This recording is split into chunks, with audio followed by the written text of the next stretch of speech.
We're live, thank you. Okay, how do we do this here? Okay, we'll wish to call to order this regular meeting of council on August 18th at 5 p.m. Thank you for everyone for attending today. Council would like to acknowledge the Ucluelet First Nation on whose traditional territories the District of Ucluelet operates. Notice of video recording. Audience members and delegates are advised that this proceeding is being video recorded and broadcast on YouTube. Meeting participants and delegates who are participating via Zoom are also advised that Zoom may store data on foreign servers. There's 3 late agenda items. Does everybody have it? Yes. I'm going to slot that into 14.2, 14.3, and 14.4. Looking for approval of the agenda with those 3 late items. So moved. Second. All in favor? Opposed? Carried. Thank you. Looking for the adoption of the minutes from July the 14th, regular minutes. Move adoption. Second. Any errors or omissions? Councillor Hoare? Page 6 of the agenda, page 2 of the minutes. I believe it should be in camera, not in camera.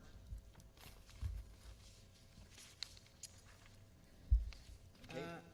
And a question, page 5 of the minutes, page 9 of the agenda.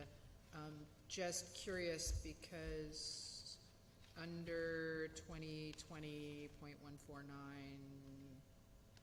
regular, it says unanimous, carried unanimous, but it doesn't say that under any of the others. Just curious why it says it once and nowhere else. More of a question than a... That looks like it's just a typo, or there are different settings on iCompass. Mm-hmm. Usually that setting is off, and in this case it looks like that setting is on, so we'll take that off. No worries. I just thought it was confusing to have it in one place and nowhere else. That's it for those ones. Councillor McEwen? Just a spelling error under delegations. We're on page 6 of the minutes, well, of the package. It's Gary Marks, not Jerry Marks.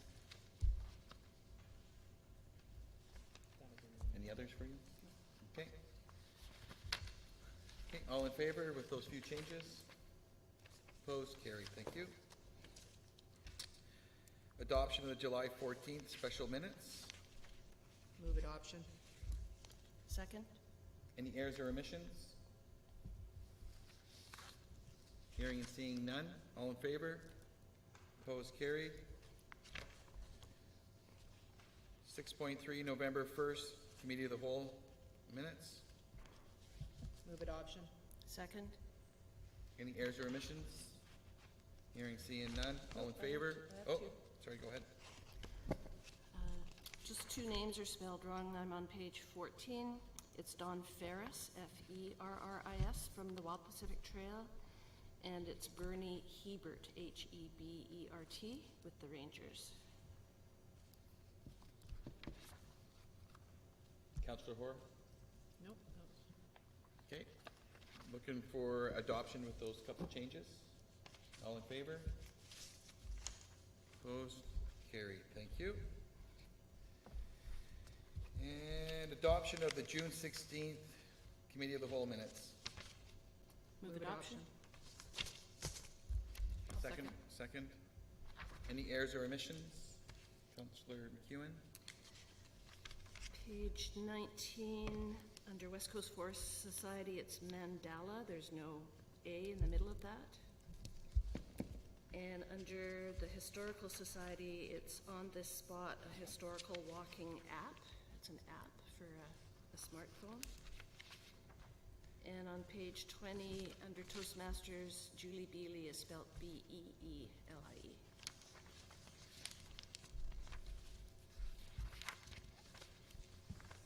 Any other changes? Okay. Okay. All in favor with those couple changes? Opposed? Carried. Thank you. Thank you, Councillor Cole.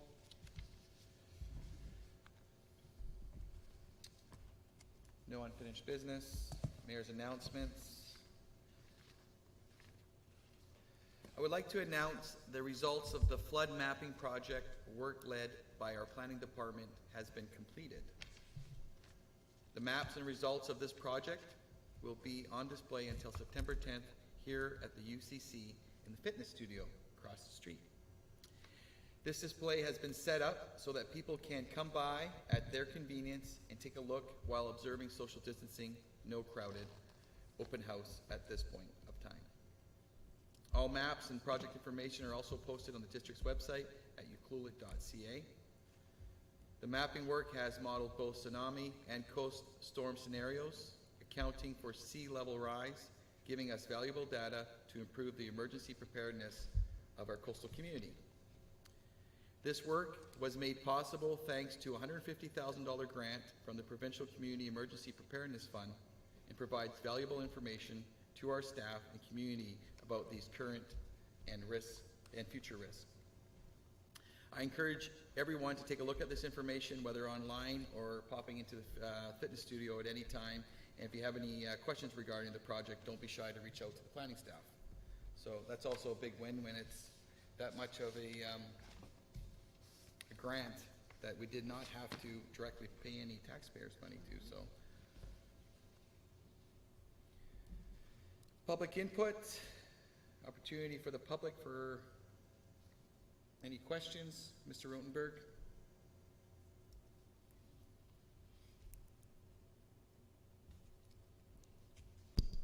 There's no public input at this time.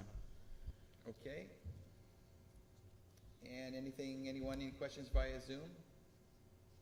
Do we have anyone attending via Zoom? Correspondence items, we have 4.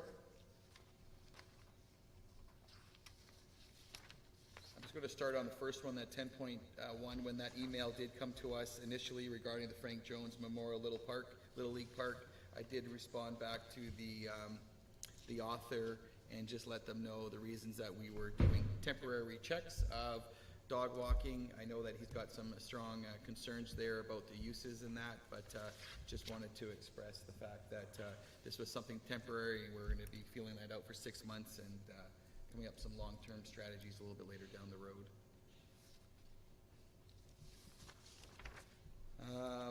10.2, there is a request for a support letter.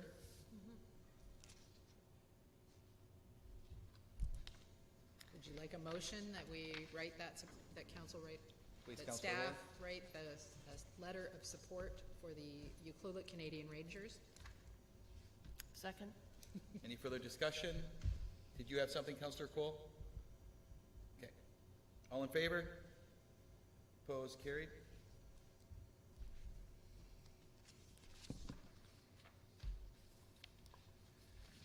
.3, strategy for rural development through healthcare. I actually like this one. I would move support for their resolution. I'll second. Okay, any further discussion? All in favor? Opposed? Carried. Thank you.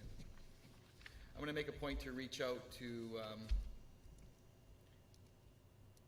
the mayor and just dig in a little bit more what the work they've done. This is something that I truly believe that rural communities like ours are going to benefit from that, so we'll definitely dig into that a little bit more.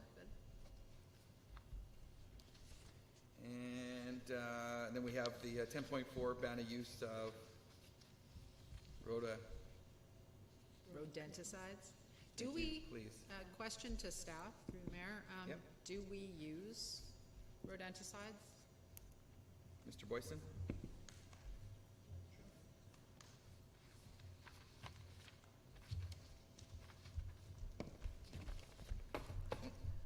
Through the mayor, a number of years ago, there was a proclamation that we were involved with, and with which we do not use pesticides. We do go for the more natural end of things, and so that was established a number of years ago. So it's not something that we support or do on a regular basis.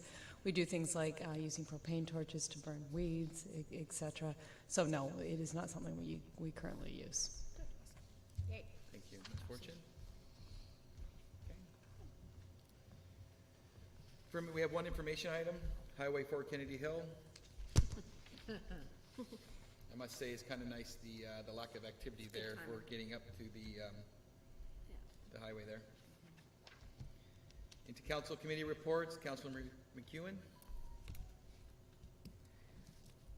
The only meeting I attended in the last little while was the Barclay Community Forest AGM via Zoom. That was back in on June 25th, and that's where both partners chose their new or existing board, as it turned out to be. And just a reminder that the West Coast Multiplex Scramble Golf Tournament is happening Saturday, September 19th. This is their major fundraiser that they put on every year, and it is happening this year. It's $75 per person and 4 people per team. So if you can support the Multiplex Society, that's a good way to do it. That's it for me. I'm registered already. I always like that one. So am I. Are you? Yes, Good. Are you in the morning or the afternoon group? the morning group. Me too. See you there. Good luck. Councillor Kemps? So I want to, the Euclid Mountain Bike Association has gone leaps and bounds, but they are having, they've just secured a formal land use agreement with Euclid, and they want to show appreciation by lending a hand to UFN's own trail project. So what they're doing, the youth have been employed through the summer to reconstruct a historical trail from the reservation out to Atatsu Lake, and they hope to utilize existing grants to extend the opportunities. But on Saturday, August 29th, the Mountain Bike Association will be slinging burgers and hot dogs for the volunteers, and they just want everyone to come over and just, as a region, just to show support for all the region. So on the 29th, in Atatsu, off of Waya Road, and it starts at, what time does it start? 29th of August? 10 o'clock, August 29th, yeah. Yeah, so it'd be good if we showed some support, because I think they're doing some great work. And also, because of the Rural Opportunities Fund, I know I mentioned this before, with our region chambers and also NEDC and Community Futures, the Consulting Hive website is now up and running, and that 1-800 number, so that will help assist businesses with all business transitions, marketing, nonprofit support, mediation services, cash flow, and bookkeeping and grants. So us with Scale Collaborative, Venture Connect, NEDC, Export Advisor, and Community Futures, along with Tofino Chamber, Euclid Chamber, and Port Alberni Chamber. So that number goes into one direct, and then we just funnel them out to what our expertise is. So that just started last Tuesday. Thank you. Thank you. Councillor Hoare? I attended the Wild Pacific Trails Society meeting August 5th. They're pretty excited about the moving forward action on Spring Cove, and also pretty excited about the Amphitrite house lands and where that might end up going. If you haven't seen it, the last episode of Learn Where You Live, their video series, the 7th episode, is on New Chalmette language and culture. It's really quite lovely. I learned a fun fact that the word for tree is suchas, and it means landholder, holder of land. So it's actually a description of what a tree does, so I was like, that was my fact for the day from watching that. They're also working on virtual walks with the aquarium. They're working with the Raincoast Education Society, trying to get some more virtual stuff on the go for people that can't get out here. Last week we had public hearings here for a number of issues. That was kind of exciting to see all your faces.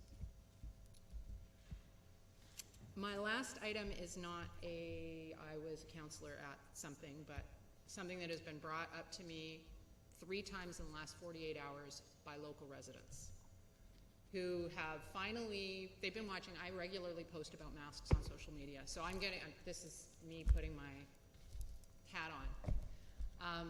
I regularly mask post. So one particular person this morning was like, I finally felt emboldened to go into the co-op. I've been avoiding it since March because I don't feel safe there. So I was like, I keep seeing your posts, so I wore my mask. I came in, and she saw 2 other people in masks. Most of the staff aren't wearing them. That's another issue. A lot of the locals are not wearing them. Tourists are definitely not wearing them. I know that TU has been getting out the message. I know that people that have B&Bs are getting out the message. I asked these people to write to Lori actually and ask her to, whether it's mandatory in the store or not, I don't care, but maybe the box of masks needs to be at the door as we have it here for council meetings, and you are offered the mask. If you have one in your pocket, pull it out and put it on. But masks need to be the norm, not the exception. People need to feel comfortable wearing a mask. It's me protecting you and you protecting me. And the only people that I consistently see wearing them is when I'm at work and the seniors come in. 90% of our seniors are wearing them. They're the ones that need to be protected. Everybody else doesn't seem to care. The 20-somethings, 30-somethings, 40-somethings, they're not wearing them. They're getting into your physical space without doing anything. So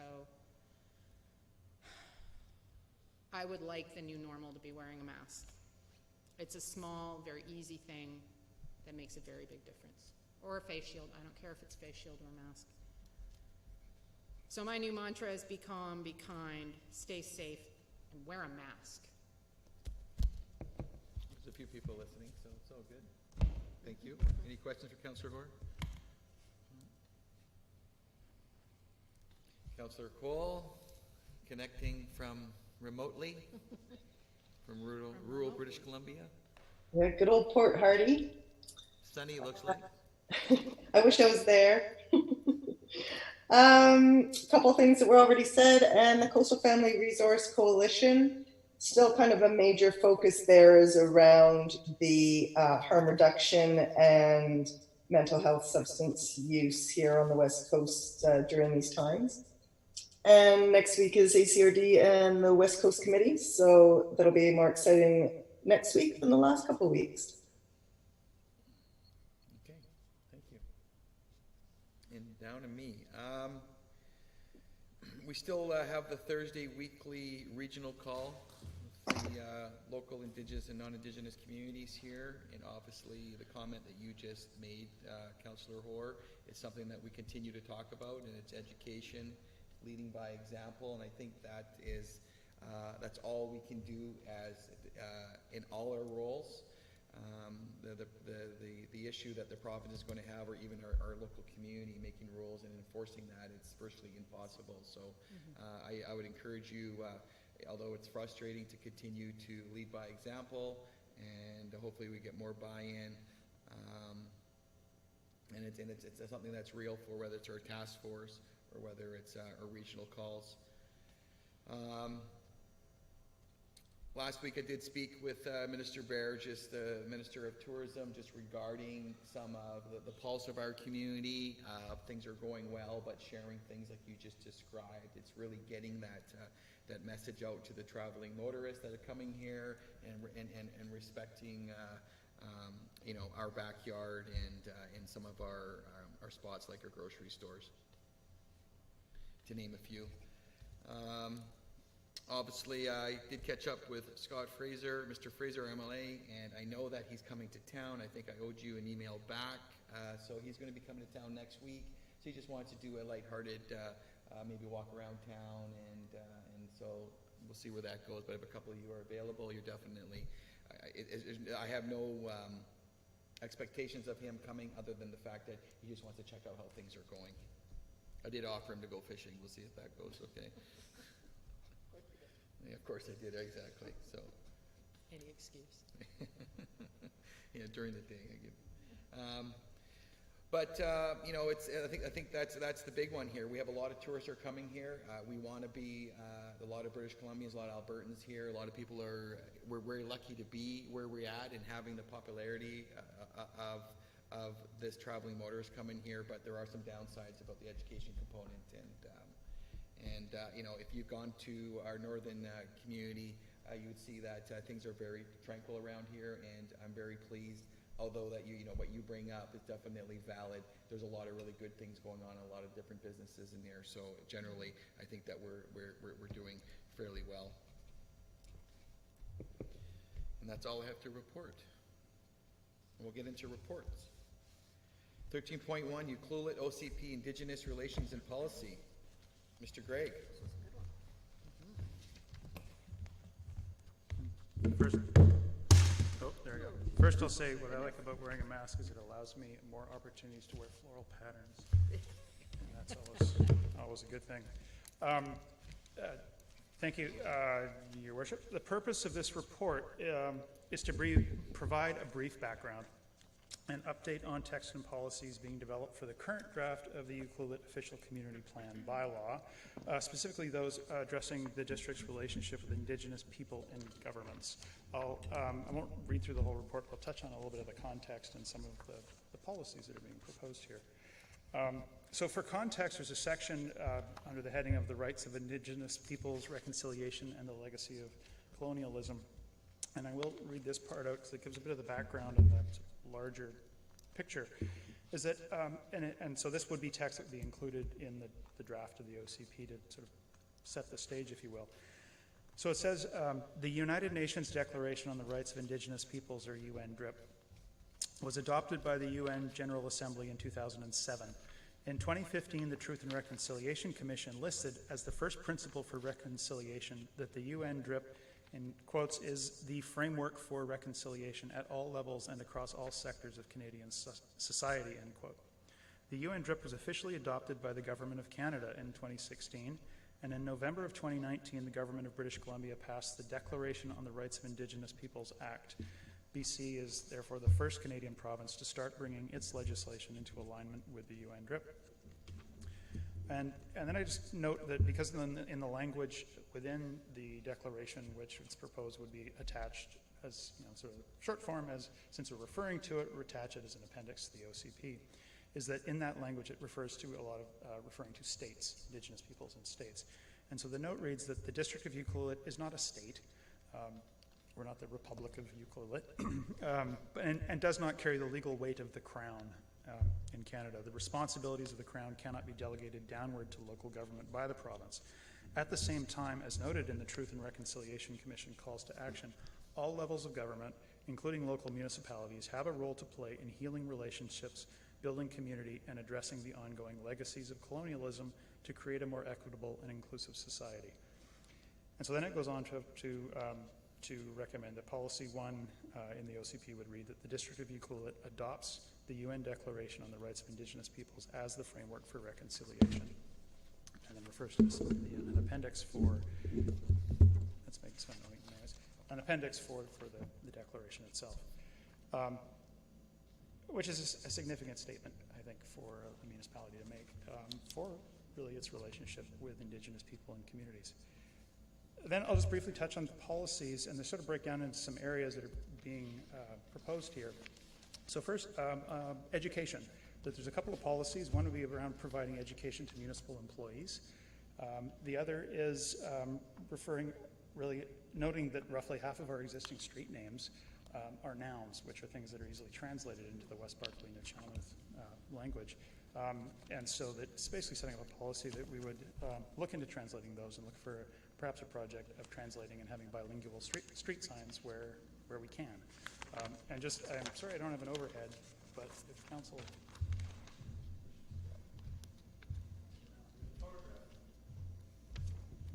Microphone. There's just a photograph there of an example from the West Bank First Nation where they have some bilingual street signs. And it's, the idea is it's not a big thing or a terribly expensive thing, but something that acknowledges this place and the importance of language, and also would be the sort of thing that a kid going to school will see every day, where language classes in Nuu-chah-nulth are becoming part of the curriculum and offered both the elementary and high school level in Ucluelet.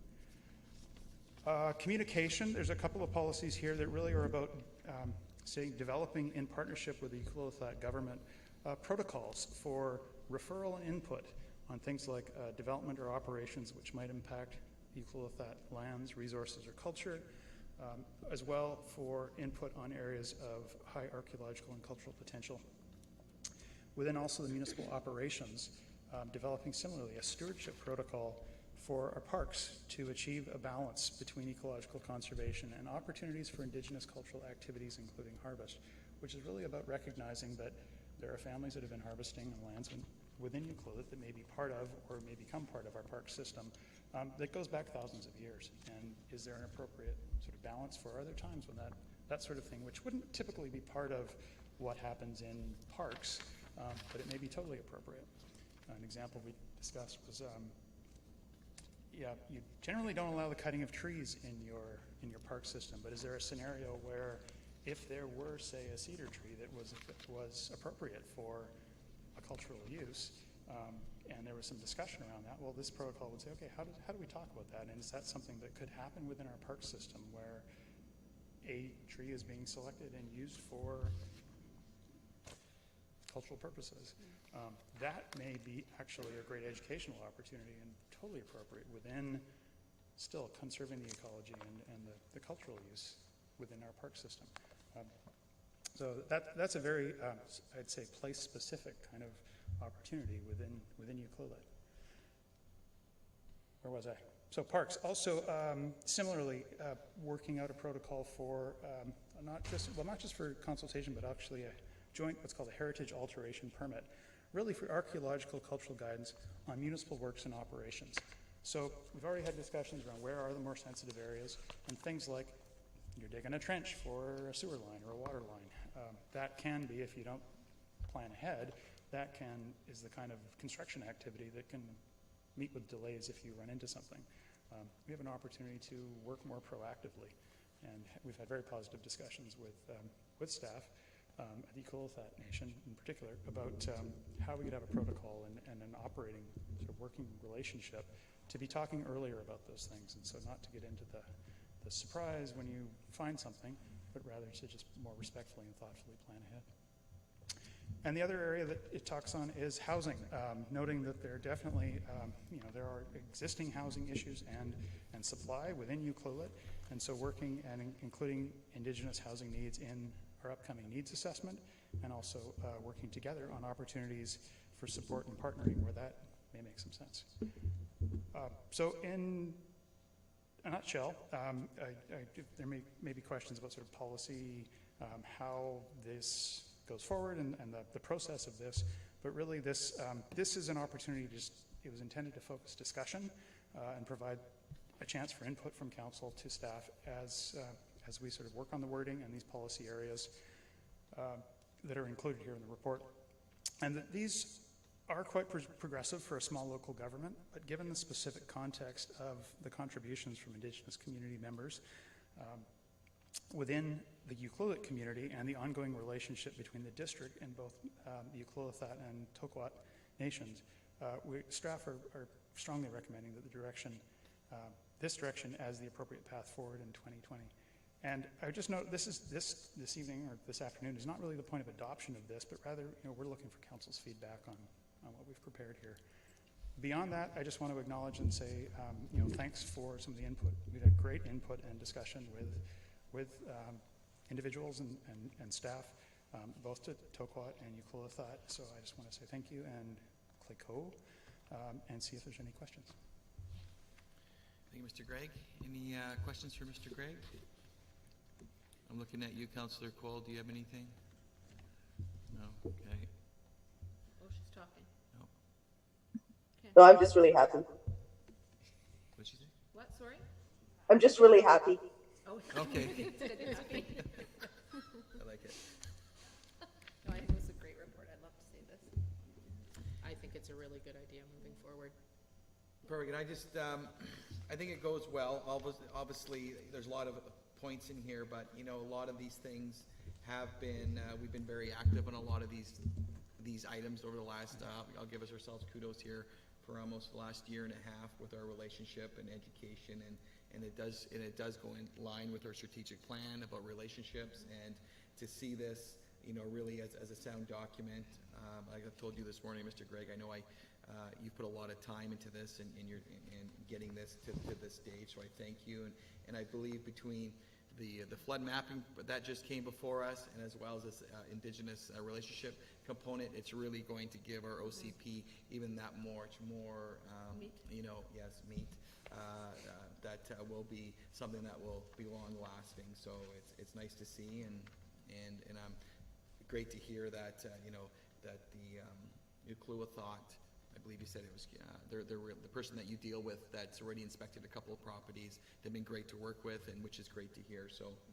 And that's all I want. And I know that a lot of the steps that we've been doing, it's about just relationships. I just love the fact of seeing the names, seeing Uklua Thought having more of a, visible footprint in the community. That's essential, and we all head nod when we talk about that. So long overdue, and so thank you for the work you put into it. Yeah, it's very heartwarming, it's very good, it's great. Councillor McEwen? I just wanted to say I was really pleased to see the opportunity for bilingual street signs. I think that's a fabulous part of this whole process. Yeah, and a couple of things like when we get into some of the back trails, you've been working with Mr. Boyce and I've been working with staff about how do we get some of the back trails going where we have more of that,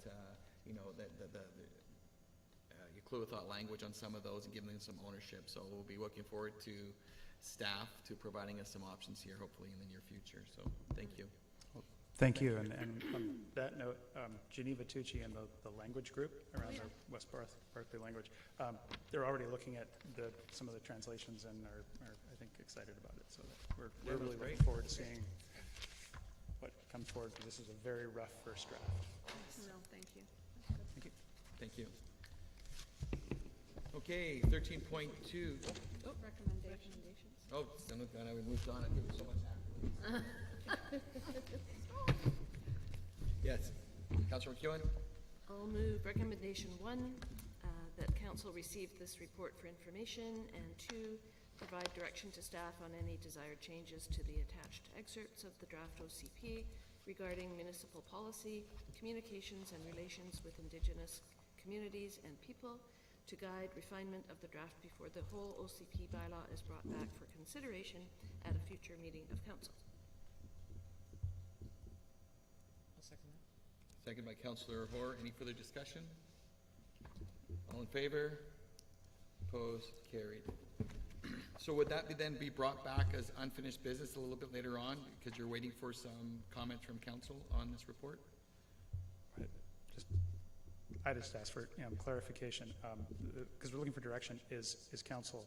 I guess the question is, are there desired changes, and whether that is something council wishes to comment on now or later. That because the motion sort of. I think you're on the right path for sure. I don't know what else. We just want to be clear on that. Oh. The motion was sort of setting up a question: are there desired changes? Oh. And if we're on the right path, I'm hearing that, but that's. I think You're on the right path. No desired changes at this time. Thank you. Thank you. Until Councillor Cole gets back to town. Yeah. She's going to read it tonight. She's going to dig into it. Okay. 13.2, Covenant Modification, 1079 Helen Road. I am going to excuse myself as my brother and sister-in-law are the owners of that lot. Excuse me.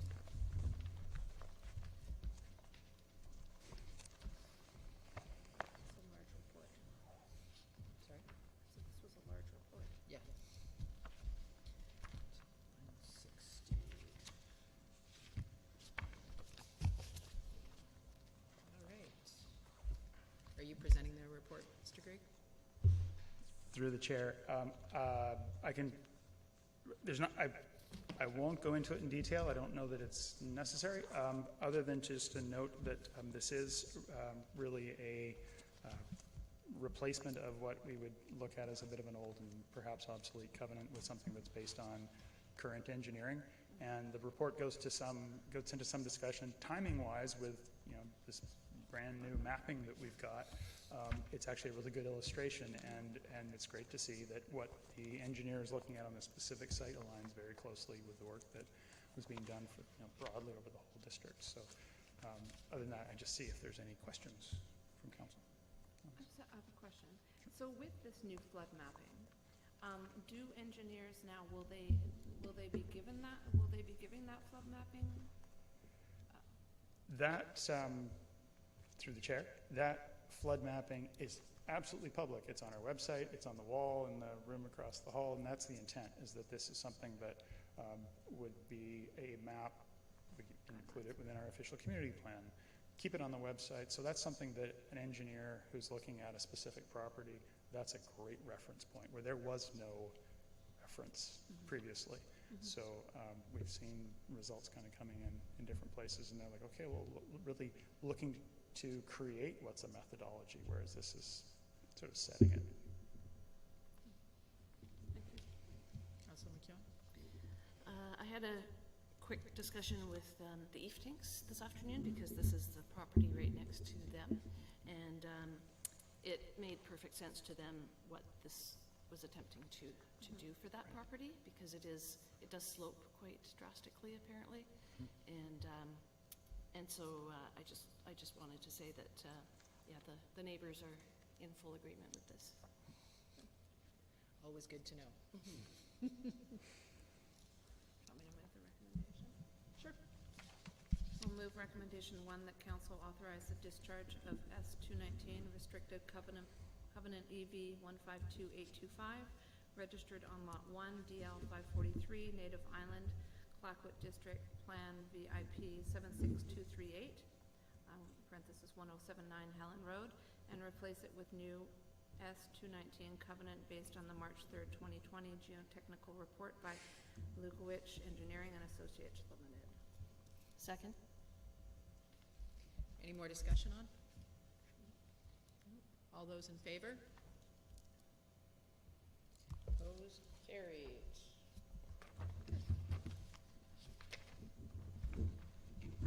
Thank you, Ms. Fortune.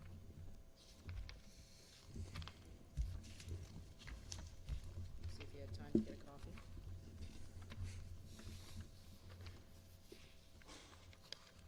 Or perhaps you got lost. Yeah, it's really exciting to have something, a tool like the flood mapping, for all of these little things that come up. I think it's really neat. Oh, there we are.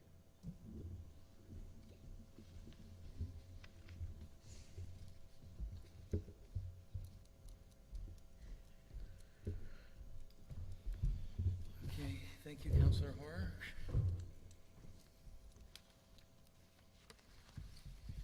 13.3, development for 1078 Thai Terrace. What's that, page 160? Okay, Mr. Gregg. Thank you, Mr. Mayor. Just very briefly, so this is a development permit for a new cabin being constructed down on Thai Terrace. That there are no variances involved, and as the report notes, it does appear to be consistent. It appears to be consistent with the guidelines for the area, and so we're recommending that council authorize the permit, that this is something that is very much in line with others the council has seen down in this area. If there's any questions, I can certainly try to answer them. Councillor McEwen? I just wondered about the height. It says it's got a very steep gable roof, and from the drawings, I can't read what the height says, but it just looks very sort of tall, and wondering if it's within the parameters, and does it fit with the neighbors?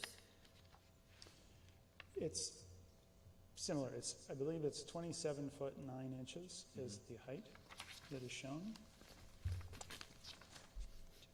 I'm going to look to my colleague to see if he recalls what exactly is the height that's allowed in the zone. So it's 39 feet is the maximum, and this is 27, so it could be 12 feet taller than what they're proposing. Okay, thank you. Okay, seeing and hearing nothing from Councillor Cole. Any other questions regarding that one? Okay, so we have a recommendation. Someone like to move that? I'll move that council issue development permit DP 20-10 for the construction of a single resort condominium building and associated landscaping at 1078 Thai Terrace. Second? Any further discussion? All in favor? Opposed? Carried. Thank you.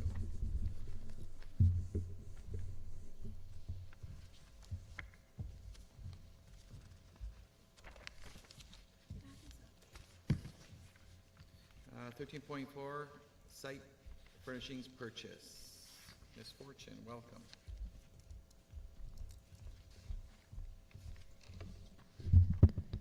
I'm a little shorter than Bruce. Just a little bit. Thank you, Your Worship, through the Mayor. So this is a proposal that I'm putting forward to be using 2020 RMI additional funding for site furnishings. Site furnishings have been identified as an additional need in our community. And as you know, we want to support and look at bear-resistant garbage cans, as well as accessible furnishings throughout the park spaces and pathways. And so this is my proposal putting forward as to what the funds could be properly supported and used. This also looks at what the RMI funding is expressing that we look at for this year. And so we felt we met the brief on that. Is there any questions? I'm just curious what sites for the picnic tables, Ms. Fortune?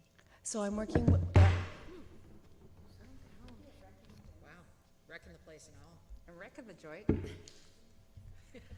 I'm working with Wanda McAvoy, and we're looking at some key spots that we think that might be most appropriate. One of the areas that we are considering is the area by Zoe's right now, where we do have the picnic tables, as we move some of the picnic tables indoors as the season hits. We also want to have some accessible picnic tables in that space, so that is one of the areas we are looking at. We're also looking at small craft harbor space for some areas, as well as identifying further areas around the park space. Edna Bachelor is one of the locations we are looking at building out with both picnic tables and benches for that space. Yeah. That was my question, Edna Bachelor Park. Councillor McEwen? Is it something that is looked at is where we're purchasing from? Like I see that this company's in Langley. Yeah. Is it possible to look at something more island-based, or? A number of years, 3 years ago, I did a research for the areas, and actually this company in terms of site furnishings is one of the better ones, and they've proven consistency with their product in terms of the quality and in terms of being a BC company. There are two groups on the island, but they are not island-based in terms of products that they make. A lot of their stuff they do bring in from the States. We've had good success with Wishbone in terms of both site furnishings and in terms of playground equipment, and it is my recommendation that we do stick with them moving forward. Also, having a consistent look is a nice entity. And, you know, at first I was thinking, like, do we need to get, I see, whether we needed more cans that were more recycle friendly and stuff, but the reality is it doesn't matter what kind of blue garbage can you put there. Your staff are going to have to go through it. So at the end of the day, I think this is the easiest way to deal with garbage, and I do like the Agreed. enterprise look of them for sure. Yeah, So thank you. perfect. Thank you. Okay, hearing and seeing nothing from Zoom in, we do have one recommendation here. Thank you. I'll recommend that council approve spending up to $55,000 from 2020 RMI additional funds for site furnishings. Second. Any further discussion? All in favor? Opposed? Carried. Thank you. Thank you, Ms. Fortune. 13.5, check listing July 2020. Just more for information. Any questions? Councillor McEwen? It's not really a question about the check listing. I just found it really interesting. It was on page 184, near the bottom. School District 70, BMX track, volleyball court, 10-year lease, $10. That's amazing. And so I just wondered, do we pay $10 a month? Do we pay $10 a year? Or is it $10 for the 10-year lease? Ms. Fortune?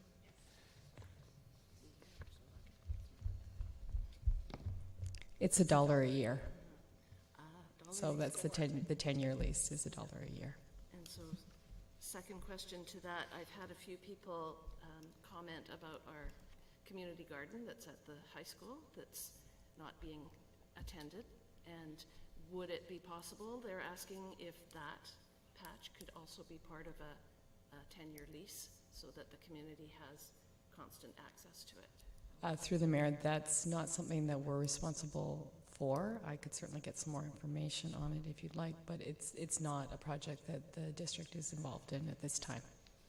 Okay, thank you. Just for clarity, Councillor McEwen, the district's community garden is at the, and that bachelor, and that one there is more of a school district program for the students. So although it appears to be I know because I've seen a little bit of heat on social media, and I think the reality is it is a construction work site, and they just don't want anybody down there. So I think we're just going to have to appreciate that for the next 18 months.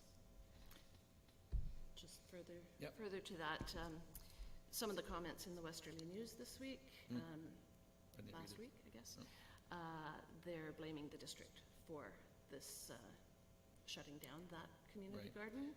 And so I'm wondering if there might be a way through the mayor to staff to get the word out that it's not us that's actually curtailing everything. It's SD 70 property, and I haven't heard that one about the district part at all. No, I haven't, but I think I can definitely be a little bit more vocal or bring that up next time I have an opportunity. But again, I can't stress enough, our community garden that we've authorized to do, our Parks and Rec is at Edna Bachelor, and that is a school district 70, 100%, and that's got no control of ours. Did you have something, Councillor Cole? No, I was just going to say, I've always been under the impression that that is a school project and not a community garden at all. Yeah, I think there's going to be a little, if this is one of the hardships that we have coming out of the school renovation program, we have to expect that there's going to be a little bit of a change. I know that we'd love to see it active for the kids, but unfortunately, we don't have control of that one. It has been brought to the attention of Greg Smythe, the school district superintendent, and that's pushed off to him now. I understand that, I totally get it, but that there's not enough communication behind it, but it's up to the school district 70. I think there are a lot of businesses that have contributed toward that, and Yeah, a lot that's of definitely SD people. 70. Yeah, Yeah, so no. there's a lot of hard feelings about it. Oh, yeah, for sure. And I'm doing the public comments, so for sure. Any other information regarding the check run? Okay. 13.6, resolution tracking July 2020. Again, it's for information only. If there's any questions from any Councillor McEwen? I did make staff aware that I was going to ask these questions, so. The second one down is 354 Forbes Road, and I was just hoping to get, we're there already, to get an update on what is happening with Glenn Casmar's property there. So, through the mayor, so the resolution that's there is really related to their rezoning, that as part of it, council had taken it to a certain level, but there were some steps to follow through on completing their building, getting it to occupancy, doing some landscaping and those things. The ball is in their court, where as of a couple of weeks ago, we were expecting, the owner had indicated that his architect was re-engaged and was going to be coming out to do an inspection, and that they were close to getting an occupancy. We are still waiting to hear from them. So it's really, that is very much on hold while they need to complete their construction to the point of getting an occupancy permit on the building. And as I said, there's some other work there around some legal work for, going by memory, an access easement, because it's right, the access covers 2 parcels that are neighboring there. They need to get that registered and as well either complete or provide a deposit on the detailed landscaping that he had proposed with his rezoning. Thank you. Yeah. And 1, 2, 3, 4. The fifth one down is the zoning bylaw amendment for 2100 Peninsula Road.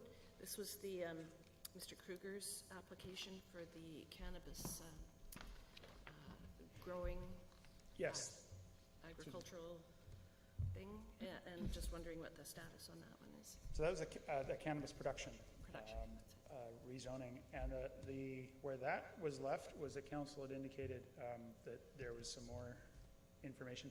Odor was a concern, as we'd heard, and in discussions with the applicant, that they were going to be doing some research on odor mitigation and control measures, and then bringing that back to share with staff and then council.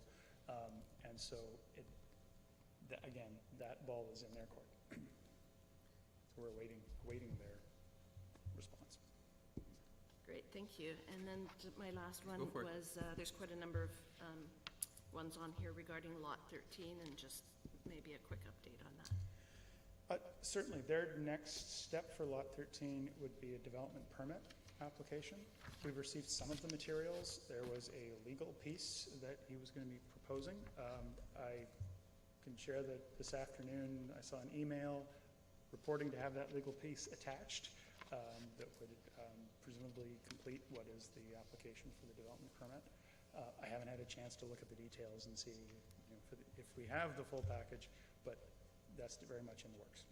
Perfect. Okay, thank you. Those are great questions, thank you.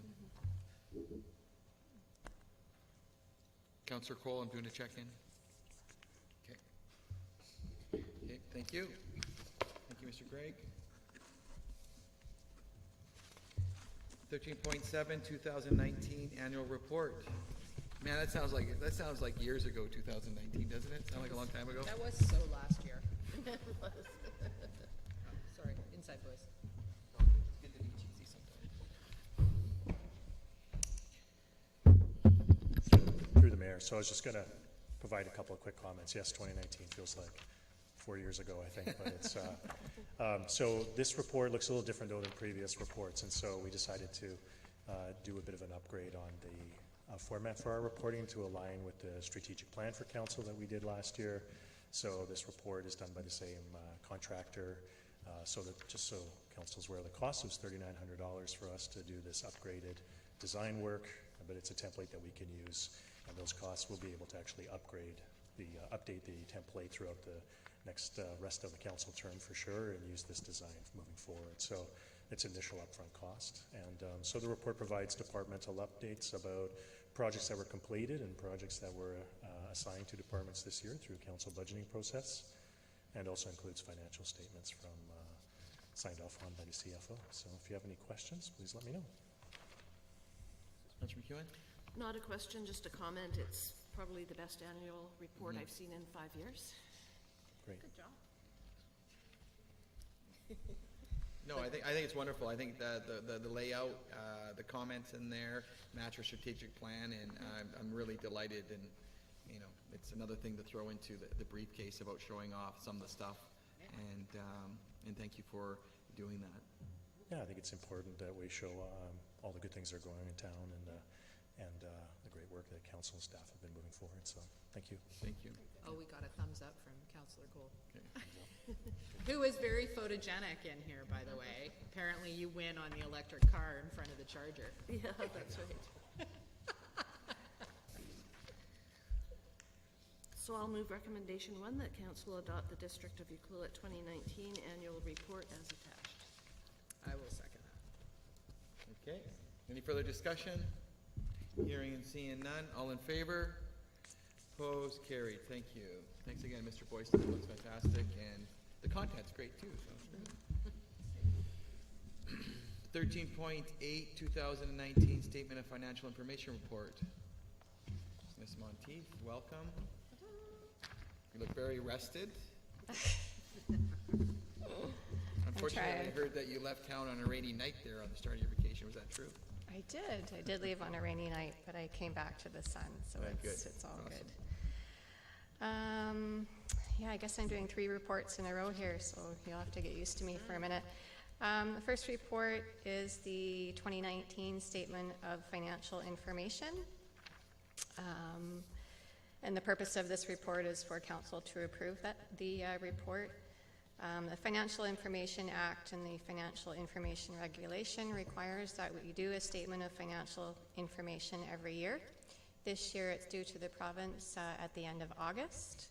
Normally it's the end of June, but because of COVID we have until the end of August. And this report must include our audited financial statements and schedules of remuneration and expenses for all our councillors and staff exceeding $75,000. Schedule of our suppliers of goods and services, payments of grants, and of course our signature. So there's a format that we have to follow, and we simply go along with the format, and the report is attached as an appendix if you have any questions. Any questions for Ms. Monteith?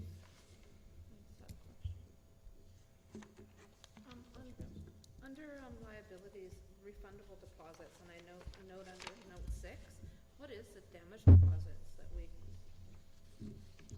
take in? Note 6.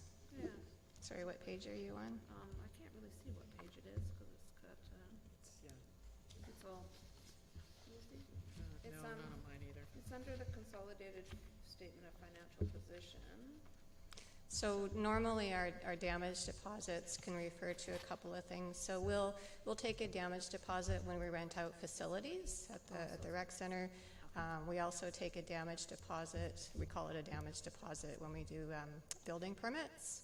So they're refundable deposits. And sometimes when developers come in, we take a deposit down on their work as a bond as well.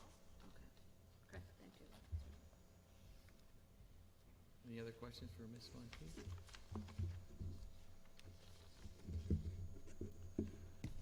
Sorry, we're going to keep it simple, but thanks again. It's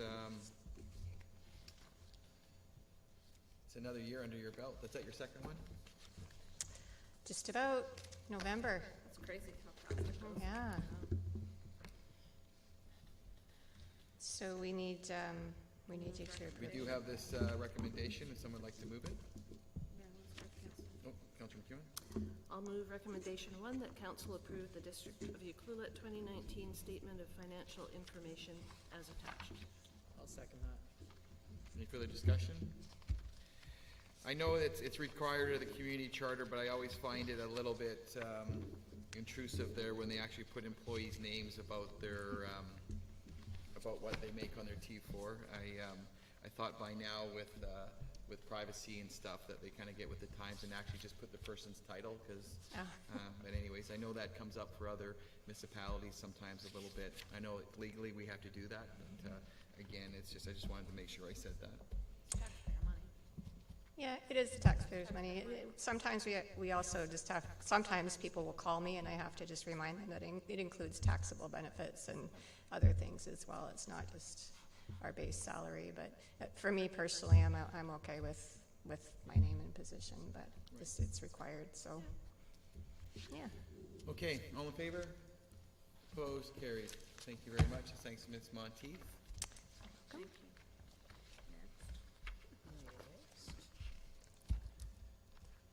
you. 13.9, permissive tax exemption policy. Ms. Monteith. Okay, so the purpose of this report is to introduce a policy regarding permissive tax exemptions. Section 224 of the Community Charter gives local governments the authority to exempt eligible properties from property taxation for a specific period of time. These permissive tax exemptions are a means for council to fulfill their municipal purposes established by the Community Charter. The district currently has 3 tax exemption bylaws in place, all expiring in 2022 or 2027. The tax exemption amounts in 2019 totaled $59,600, and a list of those recipients formed part of the annual report that Mr. Boyson just brought forward. So municipalities are required to develop overarching objectives and policies within their 5-year financial plan in relation to the use of permissive tax exemptions. And although we do set out a general permissive tax exemption objective in the 5-year financial plan bylaw, it doesn't appear that we have an actual policy, not one that any of us can find. So when we look at the strategic plan via council and talk about a gap analysis, this is one of the gaps that I identified. So this will fulfill that gap and provides a starting point for further council discussion about establishing some priorities for these tax exemptions when they come due in 2022. So I read a bunch of different policies from a bunch of different municipalities, and I just tried to take the best of all of them. We talk about the scope in terms of municipal purposes, A little bit about process, just saying, hey, we'll take them in, applications in once a year, and we've set a deadline of September 1st, which gives us enough time to have them reviewed by council and have a bylaw written up and passed before the deadline of October 30th. Lets everybody know there's some criteria that's already in the community charter that people need to take a look at, and reminds everyone that council can exempt all or some of a piece of property. You don't have to do the whole thing. This particular policy is a starting point for us, so it's very open-ended. It says you can do a lot, but I haven't set any limits because we haven't had that discussion. A lot of the policies that I read have a ceiling, like the amount of the exemptions total won't exceed, say, X% of your tax revenue for that year. The highest one I found was 2%. So for us, 2% would be about $60,000 a year, and we're already at 59, so we're kind of already there at 2%. But that's something to think about, because sometimes as assessments go way up, all of a sudden the amounts can creep up, past 2%. So you have some leeway if you wanted to put that ceiling in there. So you can sort of talk about priorities, what your preference would be in terms of your strategic plan, and in what order you might want to approve some of these exemptions, if not too many people apply. But if you had so many people applying and you didn't have enough to spread around, where would your limits lie? Because the burden always shifts back to the taxpayer every time you exempt something. So again, this is a very very general policy, but it closes a gap that we've wanted to work on for a while. And I'd invite any questions if you have any at this time. Any questions?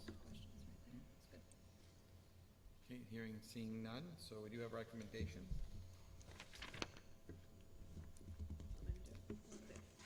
I'll move recommendation 1 that council approve the District of Euclid permissive tax exemption policy as attached.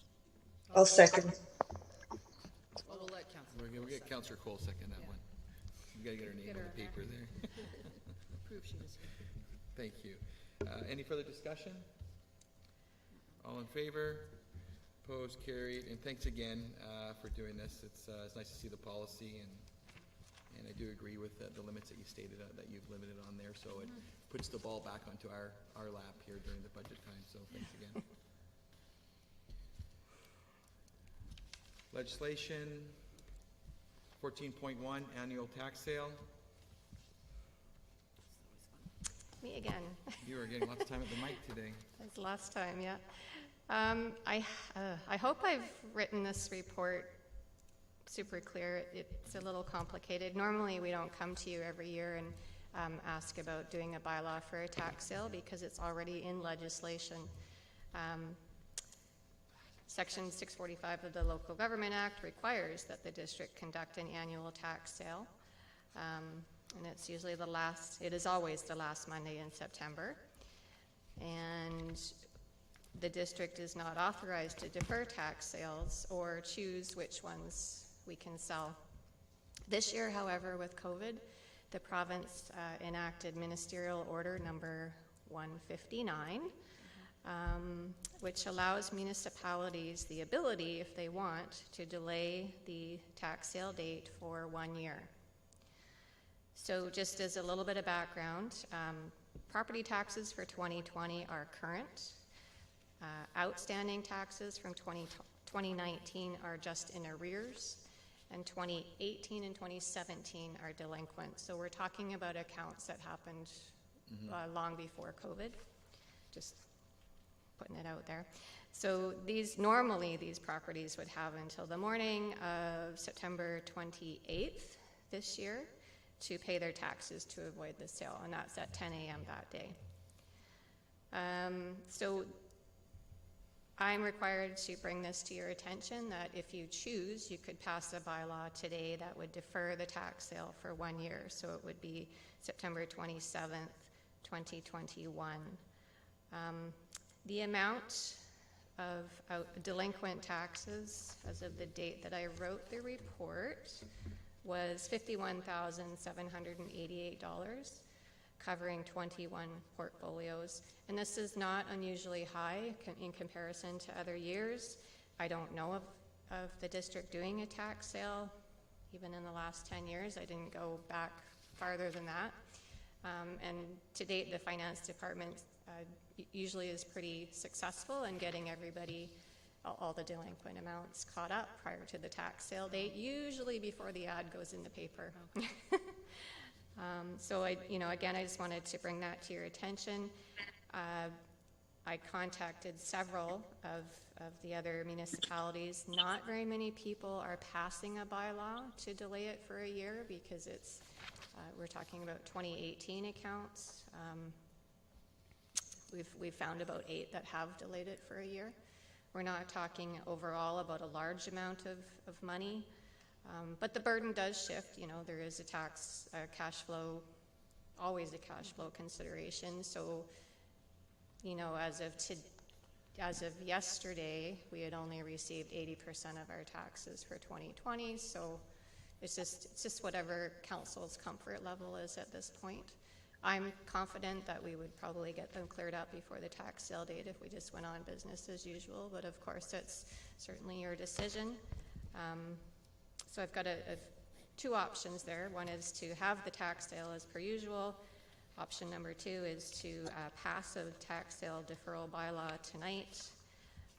And I've attached a copy of it for you should you choose to do that. I don't know if you have any questions about that. Councillor Cole? So to be clear, we would be allowing people who were delinquent from 2 years prior to the COVID impact, the possible COVID impact on these properties to fall in all under the same umbrella. Through the mayor, anyone who's delinquent for 2 years, so 2017 and 2018 arrears, delinquent accounts, those properties go up for sale unless they catch up by 10 a.m. on September 28th of this year, if we do what we normally do every year. And the people who are just behind now, that doesn't matter because there's an extension anyways. Yeah, they're not delinquent yet. 2019 and 2020 are not considered delinquent. Okay. Any other questions for Ms. Monteith? I think you're pretty clear on that one. Okay. There was a recommendation from staff. I'll move recommendation 1 that council direct staff to hold the 2020 annual tax sale on September 28th, 2020. I'll second. Thank you. Any further discussion? All in favor? Opposed? Carried. Thank you. Thank you. Thank you, Ms. Monteith.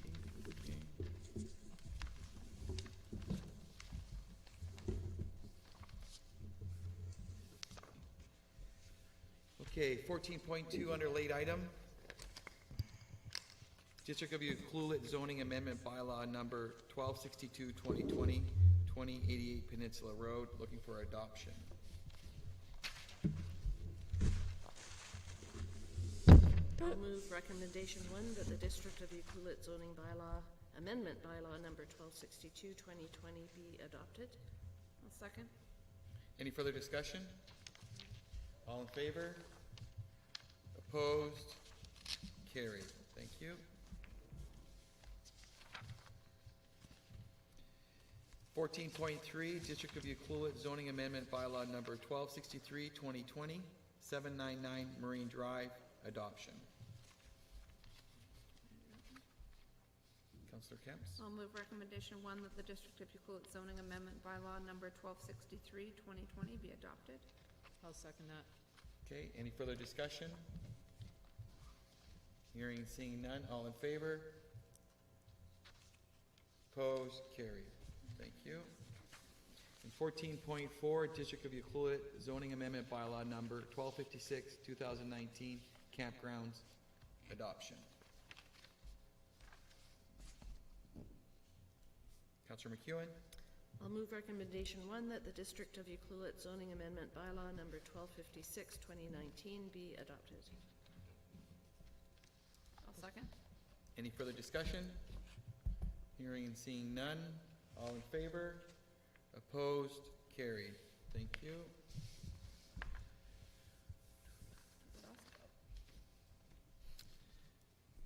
Any other business? Question period. I'll start with the Zoom. Are there any questions from any Zoom audience?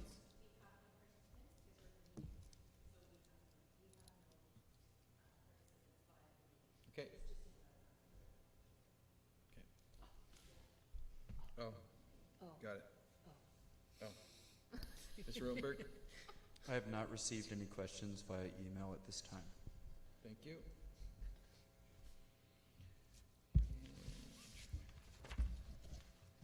Okay, I'll move that the meeting be closed to the public in order to address agenda items under section 91E and 92B of the Community Charter. I'll second that. Second by Councillor Hoare. All in favor? Opposed? Carried. Thank you. So we'll go on camera. We'll take a little, we'll let them disconnect and then we'll get into it.